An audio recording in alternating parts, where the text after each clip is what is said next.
वैशाली, वहाँ मैंने हज़ारों लोगों से बात की, कल से हज़ारों लोगों का कॉल आया। सब कह रहे हैं कि यहाँ बैकवर्ड दलित जो पिछड़े हैं, जो वहाँ के शेड्यूल कास्ट हैं, अल्पसंख्यक समाज के लोग हैं, उनको टिकट ही नहीं मिलता है आज तक। एक परसेप्शन बना हुआ है। तो मुझे लगा कि अगर मैंने 10 साल में विपक्ष के तौर पे जिस तरह से हम लोगों ने सरकार से सवाल पूछे हैं, तो अगर लगता है कि पब्लिक चाहेगी तो मुझे वहाँ के लोगों ने कहा है कि आप आइए, चुनाव लड़िए, और मेरा गृह जिला भी है, मेरी नैतिक जिम्मेदारी भी है। और लोगों ने कहा भी कि आप दुनिया भर, देश भर में बातें करते हैं, आपके गृह जिला की हालत है। तो मैं वहाँ से उम्मीदवार बनने जा रहा हूँ। लोकतंत्र में चुनाव का एक बड़ा महत्वपूर्ण अंग है, और चूँकि पूरे भारत में संविधान की बात हो रही है, संविधान बचाओ, देश बचाओ, लोकतंत्र बचाओ, और मेरी कोशिश होगी कि इसके साथ प्राचीन गणतंत्र की लिखी हुई, वैशाली का अपना ऐतिहासिक इतिहास भी है। भगवान बुद्ध हो, सम्राट अशोक हो, प्राचीन गणतंत्र की लिच्छी भी है, डेमोक्रेसी की जननी है, लोकतंत्र वहीं से शुरू हुआ है। इसका कम से कम पॉलिटिकल रिप्रेजेंटेशन तो सुनिश्चित होना चाहिए, और इसीलिए मैं उस पॉलिटिकल रिप्रेजेंटेशन की लड़ाई शुरुआत वैशाली से होगी। पूरे देश में मैसेज जाएगा कि तमाम, मैं आपको एक हिसाब बताऊं वैशाली का, तो वहाँ लगभग 90% आबादी अति पिछड़ी अल्पसंख्यक समाज और ओबीसी और किसान जाति के और दलित समाज की है। लेकिन 75 साल से वहाँ इनका रिप्रेजेंटेशन नहीं है। तो वही कोशिश है, ये भी एक लड़ाई है, भागीदारी की लड़ाई है, रिप्रेजेंटेशन की लड़ाई है।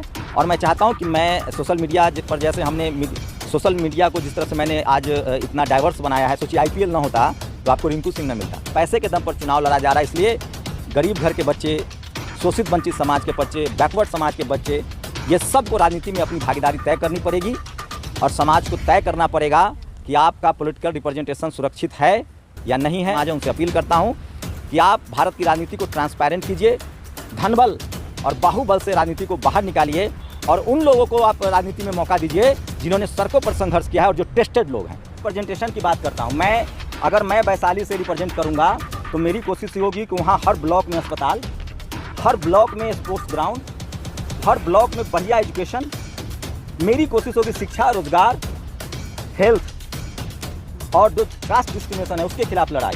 और बसपा है, सपा है, आरजेडी है, हाँ तमाम पार्टियां हैं, लेकिन उनको कैंडिडेट, अब क्या हुआ विधानसभा में, जब एक उसी वैशाली जिला में के जो जिनके फादर को सजा माफ़ कर दी गई, उनके बेटा ने आरजेडी को दगा दे दिया। बोल रहे हैं सर, तो उन्हीं लोग, अगर हमारा लोकतंत्र न होता, डेमोक्रेसी न होती, तो हमारी यही स्थिति न होती। आज जो भी मिला है लोकतंत्र की वजह से मिला है, संविधान की वजह से मिला है। छोड़ देंगे बात। अरे सर, पत्रकारिता किसने रोक रखा है किसी को करने से? इस देश का हर नागरिक। सदन में जाएंगे या फील्ड में जाएंगे? आप पूरा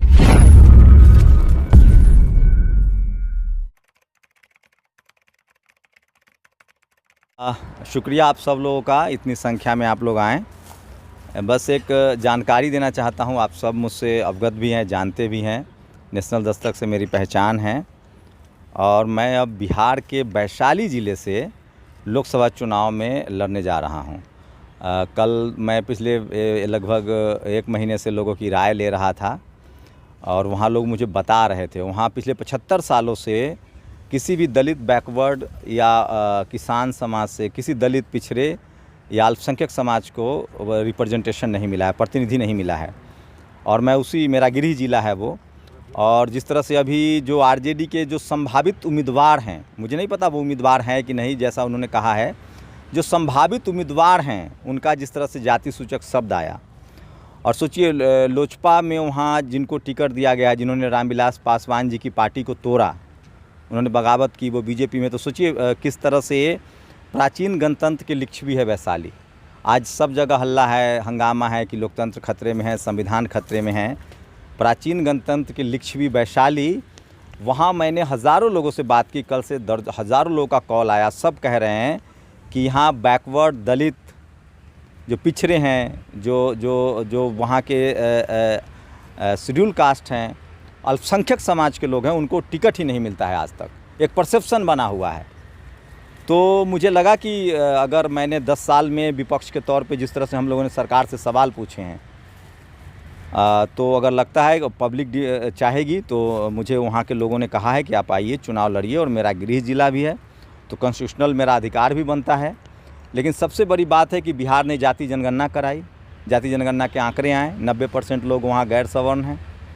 उसमें लालू यादव जी का मैं बड़ा सम्मान करता हूं। उन्होंने कहा था कि तवा में अगर एक तरफ रोटी रहे तो जल जाता है, अब बताइए 75 साल से वहाँ किसी बैकवर्ड को टिकट ही नहीं मिलता है।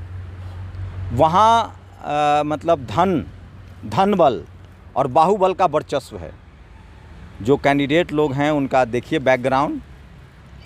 तो मुझे लगता है कि मेरी नैतिक जिम्मेदारी भी है, और लोगों ने कहा भी कि आप दुनिया भर देश भर में बातें करते हैं, आपके गृह जिला की हालत है।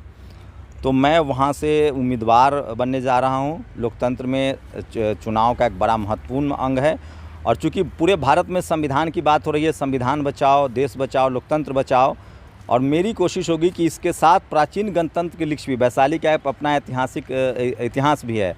भगवान बुद्ध हो, सम्राट अशोक हो, प्राचीन गणतंत्र की लिखी भी है, डेमोक्रेसी की जननी है, लोकतंत्र वहीं से शुरू हुआ है। सम्राट अशोक हो, मौर्य वंश हो, या पाटलिपुत्रा की पूरी इतिहास जुड़ा हुआ है वैशाली से। तो इसलिए यही जानकारी देने के लिए मैंने आप लोगों को शेयर किया है, और आप लोगों से गुजारिश है कि आप लोग को लगता है कि मैंने एक पत्रकार के तौर पे अच्छा काम किया है पिछले 10 साल में, जब से सोशल मीडिया पर हूँ। पहले मैं टेलीविज़न में था, 2014 के बाद सबको पता है किस तरह के हालात हुए टेलीविज़न में। 2015 में मैंने नौकरी छोड़ी, और उसके बाद से मैं सोशल मीडिया पर हूँ। अगर मेरे निष्ठा, मेरे काम, मेरी ऑनेस्टी, जो भी तकलीफ़ें आप सब जानते हैं सोशल मीडिया पर काम करने वाले, सरकार से खासकर जो सवाल लोग पूछ रहे हैं, जिस तरह से टीवी अखबार ने सरेंडर कर दिया है सरकार के सामने, लोगों की महंगाई, बेरोज़गारी, लोगों की समस्याएं, यहाँ तक कि सेना की समस्याएं नहीं दिखाई जा रही। हम लोग टेलीविज़न में थे तो एक जवान की शहादत पर पूरा देश उबल पड़ता था, पूरा टेलीविज़न चैनल खबरें चलाता था। 1 पैसे, 2 पैसे, 5 पैसे की पेट्रोल की बढ़ोतरी होती थी दाम की, तो टेलीविज़न हाय तौबा मचा देता था, पब्लिक ओपिनियन होता था, खबरें चलती थी। भ्रष्टाचार, 2G घोटाला, 3G घोटाला, कोयला घोटाला का खबरें चलाई गई, कोर्ट ने उसको नहीं माना, उसमें भी दलित बैकवर्ड जेल गए, कनी मोड़ी तो खरी, सबका नुकसान कांग्रेस को उठाना पड़ा, सत्ता से बाहर हो गई। अब जो सरकार है, देखिए मीडिया जिस दिन चुप हो जाता है उस दिन उस देश की जनता का नुकसान होता है। सरकार का फ़ायदा होता है, लेकिन जनता, सरकार को पता कैसे चलेगा कि बेरोज़गारी है, महंगाई है? सरकार को पता कैसे चलेगा जनता क्या चाह रही है? तो मीडिया जिस देश की चापलूस हो जाए उसमें डेमोक्रेसी खतरे में पड़ जाता है। तो 10 साल से, जब से ये सरकार आई है, तब से मैं सोशल मीडिया प्लेटफॉर्म पे काम कर रहा हूँ। मेरा काम पब्लिक डोमेन में है, किसी से छुपा नहीं है। अब मैं राजनीति में, मुझे लगता है कि राजनीति एक बड़ा, भारत में डेमोक्रेसी, और ख़ासकर मैं जिस कम्युनिटी से आता हूँ, इस देश के 90% लोगों की जो कम्युनिटी है, जो आबादी है, जो दलित, पिछड़े, आदिवासी, अल्पसंख्यक, किसान हैं, वो फ़िलहाल मीडिया में नहीं है, जुडिशरी में नहीं है, कॉलेज यूनिवर्सिटी में नहीं है, ब्यूरोक्रेसी में नहीं है, बिज़नेस में नहीं है, स्पोर्ट्स में नहीं है, सिनेमा में नहीं है। राजनीति में बाबा साहब ने SC ST को रिजर्वेशन दिया है, तो उनका प्रावधान है। उसके बाद OBC के लोग अब आने लगे, लेकिन आज भी जो बड़ी पॉलिटिकल पार्टियां हैं उनको आप देखेंगे तो वहाँ 50% रिप्रेजेंटेशन आज भी जनरल कैटेगरी के लोगों का है, और 50% में SC ST OBC है, जिसकी आबादी बिहार को ही अगर मैप माने, पैरामीटर्स माने, तो 90% है। तो मुझे लगता है उनका कम से कम पॉलिटिकल रिप्रेजेंटेशन तो सुनिश्चित होना चाहिए, और इसीलिए मैं उस पॉलिटिकल रिप्रेजेंटेशन की लड़ाई शुरुआत वैशाली से होगी। पूरे देश में मैसेज जाएगा कि तमाम, मैं आपको एक हिसाब बताऊं वैशाली का, तो वहाँ लगभग 90% आबादी अति पिछड़ी अल्पसंख्यक समाज और OBC और किसान जाति के और दलित समाज की है। लेकिन 75 साल से वहाँ इनका रिप्रेजेंटेशन नहीं है। तो वही कोशिश है, ये भी एक लड़ाई है, भागीदारी की लड़ाई है, रिप्रेजेंटेशन की लड़ाई है। और मैं चाहता हूँ कि मैं सोशल मीडिया पर, जैसे हमने सोशल मीडिया को जिस तरह से मैंने आज इतना डाइवर्स बनाया है, सोचिए IPL ना होता तो आपको रिंकू सिंह ना मिलता, 156 किलोमीटर की रफ्तार से मयंक यादव न मिलता, आपको सूर्य कुमार यादव नहीं मिलता। तो डाइवर्सिटी जो है ना, वो चीज़ों को बेहतर बनाता है। आज गांव-गांव में लोग क्रिकेट खेल सकते हैं। हम लोग क्रिकेट खेलते थे तो लोग कहते थे कि 11 प्लेयर का चुनाव होता है, मुंबई, बेंगलोर, कोलकाता, मतलब बड़े शहरों का, अर्बन मेट्रोपॉलिटन। लेकिन आज IPL ने गांव-गांव में प्लेयर को मौका दिया है। तो राजनीति में भी भागीदारी आनी चाहिए, और हमें लगता है कि जो लोग अच्छा काम कर रहे हैं, अगर जनता को मेरा काम पत्रकार के तौर पे पसंद आया होगा तो मुझे भरोसा है वो हमें मौका देंगे, ताकि हम पॉलिटिकल रिप्रेजेंटेशन पर भी काम कर सकें। और मैं मैसेज देना चाहता हूं पूरे देश को कि जहां जहां पॉलिटिकल रिप्रेजेंटेशन ठीक नहीं है वहां कीजिए, क्योंकि ये 90% समाज आर्थिक रूप से, सामाजिक रूप से वंचित है, हाशिए पर है। Media, judiciary, college, university, bureaucracy, business में हाशिए पर है। और सोचिए, एक नारा गढ़ा गया इस देश में कि राजनीति का अपराधीकरण हुआ, ऐसा नहीं है, राजनीति का पैसाकरण हुआ है।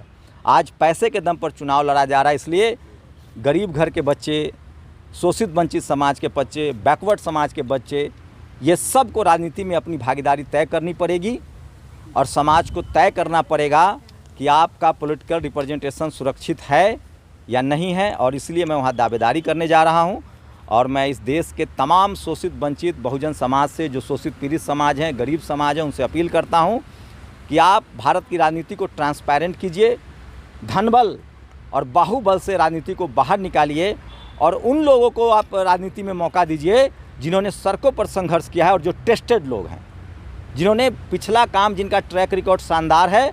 उम्मीद है कि वो आगे भी अच्छा करेंगे। पार्टी का नाम नहीं बताया, किस पार्टी से लड़ना है? देखिए, हम लोग बहुत मामूली आदमी हैं, तो पार्टी अगर आप लोगों का साथ मिला, आप लोगों का समर्थन मिला, सोशल मीडिया ने अगर इस खबर को चलाया, तो पार्टी के लोग भी संपर्क करेंगे, इसमें कोई दो मत नहीं है। लेकिन मुझे जनता का समर्थन प्राप्त है, जनता ने मुझे बुलाया है। लेकिन अब आप पत्रकार के तौर पर रहेंगे, जाने जाएंगे पहले की तरह, या फिर अब राजनीति में जाने के बाद आपका पत्रकारिता को ये स्पेशल राइट्स है क्या? ये तो राइट टू स्पीच इस देश के संविधान में सबको देता है। यही तो सोशल मीडिया ने किया। पत्रकार का मतलब क्या होता है? आम का पेड़ से पत्ता गिरा और वहाँ का आदमी बैठ के कहे कि देखो ये पत्ता गिरा। तो सोशल मीडिया के दौर में सब पत्रकार हैं, हम भी पत्रकार हैं। अभी पत्रकार का क्या स्पेशल राइट है वो मुझे बताइए। जारी रहोगे या फिर संविधान, जो भी आदमी बोलता है, लिखता है, पढ़ता है, वो कम्युनिकेटर है। मैं एक कम्युनिकेटर। प्लेटफॉर्म पर रहेंगे या फिर पूर्ण रूप से राजनीति करेंगे? पूर्ण रूप से क्या होता है और अल्प रूप से क्या होता है? मैं फिलहाल चुनाव है, चुनाव लड़ने जा रहा हूँ, वहाँ के लोगों का क्या रिस्पॉन्स रहता है। लेकिन मैं अब वहाँ पूरी तरह से वहाँ की जनता के साथ, जो मैं पूरे पिछले 10 साल से मैं क्या कर रहा हूँ, जब से मैंने टेलीविज़न की नौकरी छोड़ी है। नेतागिरी क्या है? बेरोजगारी की बात करना, गरीबों की बात करना, शोषित वंचित की बात करना, पीड़ित की बात करना। पत्रकारिता क्या है? राजनीति क्या है? इससे अलग है क्या? नहीं, सवाल ये है, नेशनल दस्तक जो प्लेटफॉर्म, आप दोबारा बने रहेंगे या फिर उससे आप लोग पीछे? देखिए, नेशनल दस्तक का ये तो मैनेजमेंट फैसला करेगा कि वो मुझे बनाए रखना चाहते हैं कि नहीं रखना चाहते हैं।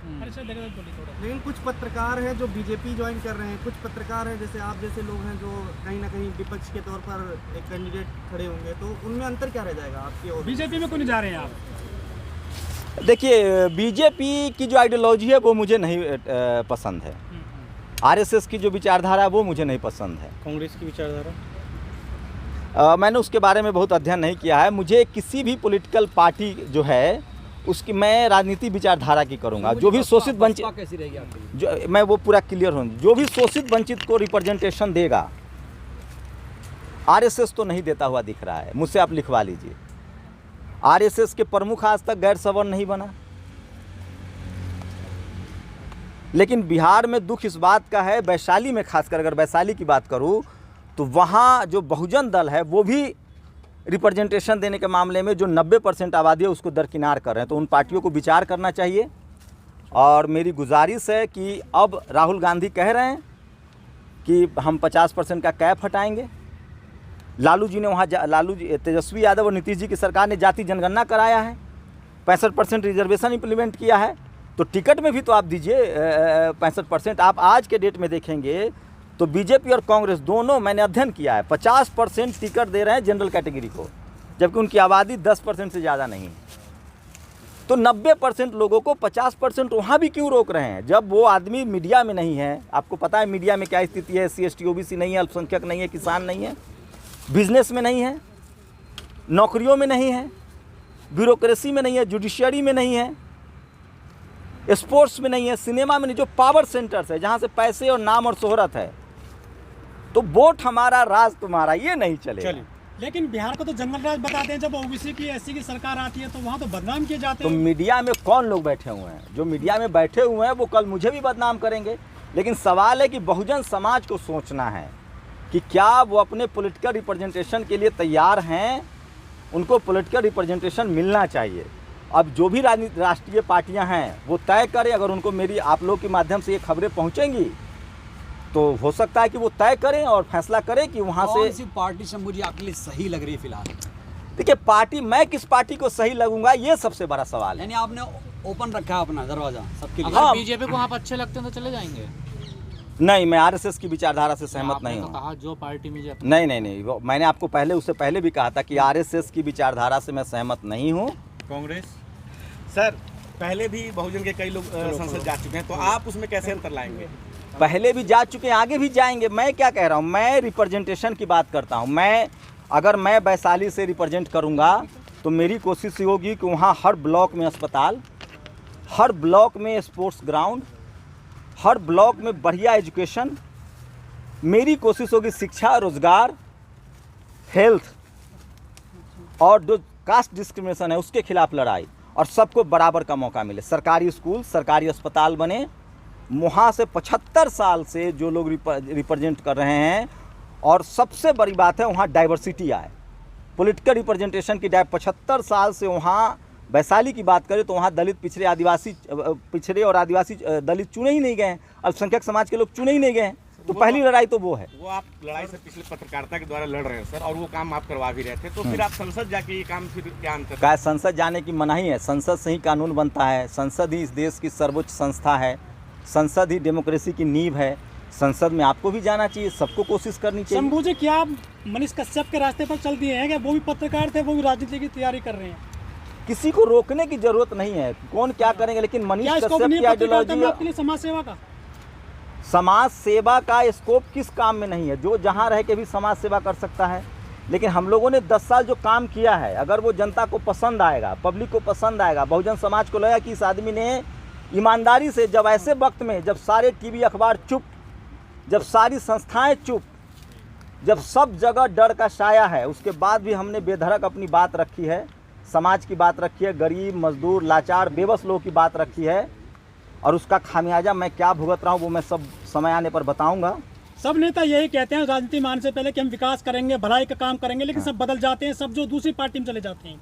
आपको इस देश में दलित, पिछड़े, आदिवासी, मुझे और तो नहीं पता, लेकिन दलित, पिछड़े, आदिवासी समाज का विकास बाबा साहब जब संसद में आए, कानून मंत्री बने, इसी वजह से हुआ। ईडी सीबीआई से डर गए क्या? नहीं, रुकिए तो इनका सवाल पूरा कर दूँ। बाबा साहब संविधान सभा में आए, संसद में आए, तभी बहुजनों का विकास हुआ। कर्पूरी ठाकुर आए, मुख्यमंत्री बने, तभी बहुजनों का विकास हुआ। जगदेव बाबू ने संघर्ष किया, पत्रकार थे, नेता बने, तभी विकास हुआ। यहाँ तक कि लालू यादव, नीतीश कुमार, रामविलास पासवान सब गरीब परिवार से थे। इन लोगों ने राजनीति की और विकास किया। मेरा सवाल इतना है, आप समझ नहीं रहे हैं, आप पूरे देश का राजनीतिक गुरु कौन है आपके? इस देश की आवाम है। फुले, पेरियार, किसको मानते हैं अम्बेडकर, अपना बता तो रहा हूँ। हाँ। तथागत बुद्ध हो, कबीर हो, रविदास महाराज हो, फुले, पेरियार, अम्बेडकर, जगदेव बाबू हो, पेरियार हो, आपको बता दें कर्पूरी ठाकुर हो, जननायक, आपको बता दें कि मान्यवर कांसीराम साहब हों, मायावती जी हैं, लालू यादव हैं, रामविलास, माननीय रामविलास, स्वर्गीय रामविलास पासवान हैं। तमाम वो बहुजन समाज के नेता जिन्होंने इस देश को बनाने में ताकत लगाई है, जीवन दिया है, भूमिहार वो सब मेरे याद ने, है। मुन्ना शुक्ला कह रहे हैं कि मैं कोई चमार नहीं हूँ, मैं भूमिहार हूँ। वहाँ तो बहुत जातिवाद की राजनीति होती है बिहार में। उसी के खिलाफ मैं जा रहा हूँ। बिहार में जातिवाद के खिलाफ राजनीति नहीं है सर, आपको भरमाया जा रहा है। बिहार में जातिवाद के खिलाफ लड़ाई है। बिहार, यूपी में दलित पिछड़े सीएम बने हैं, इसलिए वहाँ डाइवर्सिटी की बात हो रही है, जातिवाद के खिलाफ लड़ाई है।